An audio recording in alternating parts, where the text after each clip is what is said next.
Kehitys ei tosiaankaan kehity ilman osallistujia. Ja osallistujia ei saa, jos ei ne tiedä, että jotakin herkullista olisi jollakin kulmalla tarjolla ja että mitä varten siihen kannattaisi osallistua. Hankkeellahan on sisäistä ja ulkoista tiedottamista, eli sen oman porukan kesken, että saadaan se kiinnostus säilymään ja saadaan uutta porukkaa siihen perusjengiin mukaan, joka vie asiaa eteenpäin, ja että sen oman porukan kesken tieto liikkuu. Kaikki tietää, mitä tehdään seuraavaksi, kuka hoitaa mitäkin asiaa. Tämmöisiä ihan käytännön perusjuttuja. Ja sitten on tämmöistä ulkoista tiedottamista, missä askarrellaan erilaisten sidosryhmien kanssa. On ne sitten rahoittajia, on ne yhteistyökumppaneita, on ne tämmöisiä uusia ihmisiä, joita halutaan mukaan.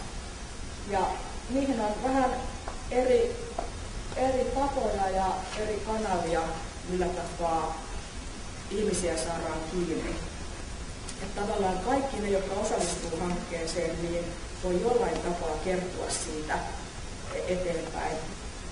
Sitten tilanne ja aikataulu. Tapahtuuko se ensi jouluna, huomenna ja onko se nyt hoidossa tällä hetkellä, kuka sitä hoitaa, missä vaiheessa tämän homman kanssa mennään.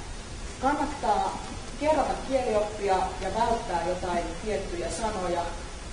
Ja sitten mikä on hetkittäin nöyryttävää, mutta siinä on mahdollisuus kasvaa taas ihmisenä, niin on luettaa kaverilla niitä tekstejä ennen kuin päästään niitä eteenpäin. Kirjoitustaito on oikein hyvä juttu, mutta on ihan varmaan erityisesti siellä sosiaalisen median puolella, netin puolella, kaiken maailman videoklippijuttuja ja tuommoisia härväkkeitä, mikä tuoskin seisoo, mitkä on varmasti hyviä tiedottamisen välineitä kanssa, viestinnän välineitä. Kyllä mä uskon kumminkin vielä tämmöiseen ihan niin kuin fyysiseen läsnäoloon ja tällaisen niin kuin perusrupatteluun niin yhtenä tapaa viedä asioita eteenpäin. Tarinan opetus on se, että kannattaa tiedottaa ymmärrettävästi ja kannattaa kirjoittaa asioista niin, että niissä on joku juju ja se nyt voi olla pikkasen hauskaakin, kunhan sitten se taas, ettei mene sinne satujuun puolelle, paitsi saa.